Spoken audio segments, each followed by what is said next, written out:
Hi Marie, what sparked your interest in engineering? Kavita. Well, I suppose really it was a love of maths and science at school. In secondary school, I had a really good chemistry and physics teacher, and always made it quite exciting.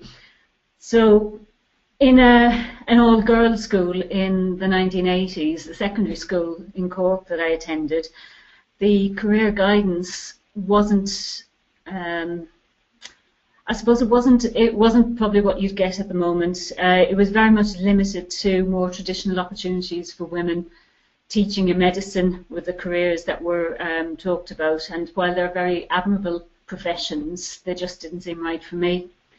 So I investigated alternatives, and I went and had a look at a chemical engineering course in the local technical college, which was a new course that had started there, and that spoke to a number of lecturers. And there was a guest lecture by Professor Bodo Linhoff on pinch analysis. And talking to people there, it seemed that as a career in engineering and chemical engineering, that would give me an opportunity to look at a number of different avenues. It also fitted with my strengths in problem solving and putting ideas into practice. So I suppose it was a combination of the fact of being able to keep my options open and the practicality that was interesting for me. And it's quite true to say that as a 17 or 18-year-old, it's quite a daunting thing to have to map out exactly what you want to do for the rest of your life. So I like the ability to keep my options open. Oh yeah, it's definitely helped to keep your options open. So what does a typical day of work involve? Right, well, it's a one. It very much depends on the role, whether it's a technical or a managerial role that I have. I find that I still get a great variety in my job, and it's something that excites me really. So for the technical aspects of the role, I could be carrying out reviews of options and designs, looking to see if they meet our client requirements, if they're technically acceptable, if they're within budget, and can they be constructed, operated and maintained safely. Or it could be looking at an existing wastewater treatment work, say for instance, and looking at providing information on how to improve performance of that. On the leadership and management activities side of the roles I'm involved in, they also vary quite significantly from regular reviews with the team to looking at resourcing, looking at recruitment and the development of graduates, and developing the technical capability of the team as a whole. So there isn't really a standard day-to-day activity that I have, and that really gives me the buzz really at work, that every day is different really. Still very varied then. So what was your career path straightforward? Were there any obstacles you had to overcome? I can't say I've ever had a grand plan mapped out to get me to this position. My development has been a gradual progression, gaining experience as I went along. I suppose the key milestones I did have were obtaining a degree and chartership, and then my fellowship with the IChemE. But the roles have progressed really through quite a normal route from graduate through to principal process engineer. And I suppose then I had an opportunity to take more of a leadership role while still maintaining a level of technical input. And that was important to me, to keep that technical input in a role.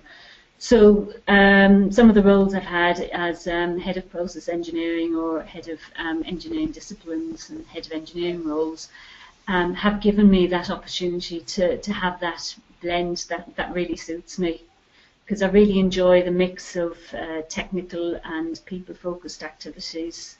I feel that if I had a rigid plan, I would not really have been able to pursue those opportunities that have just come along really.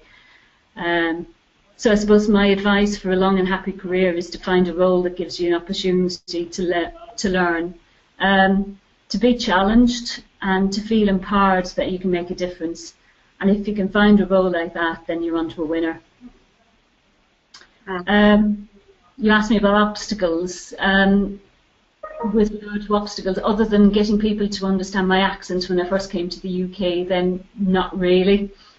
There have been many times when I've been the only woman in the office or in a technical or a management meeting, but that really doesn't concern me because I know I'm there on merit, and I find that you've got to take the positives and, you know, really try and make a shift in the balance by creating and developing really great engineers, because it's that diversity across a team. It gives you an extra dimension in the team, and I think that's something that we need to work towards. Well, so you've worked all throughout, so do you think that there is a stereotypical female engineer? There probably is, but it's not really something I've ever really concerned myself with. My philosophy has been, if you want to do something, if it interests you and challenges you, then do it and just do your best at it. What matters really is to do something that you love. We spend a lot of time at work, so really it should be something that we enjoy doing. Engineering is maybe not the right choice for everybody, but if you think it is, then go for it. I think one thing that people forget really is that engineering touches every aspect of our lives, and there's so many options that if you look and broaden your horizons, then you could be pleasantly surprised that there's something out there. I mean, who knew there were so many chemical engineers in the water industry? So, taking that in mind, do you have any advice on how to balance family life with work? I think that's really a very individual thing. What fits one person's circumstance doesn't necessarily match another's.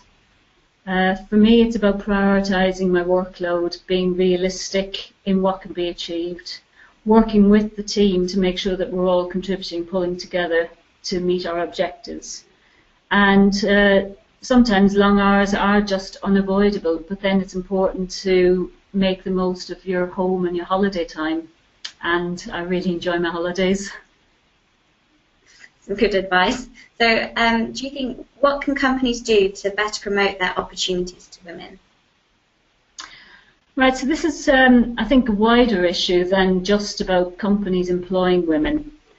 There's a whole attraction of women into engineering in the first place that needs to be considered, and that goes back to homes, schools, universities, in getting people moving through in towards engineering roles.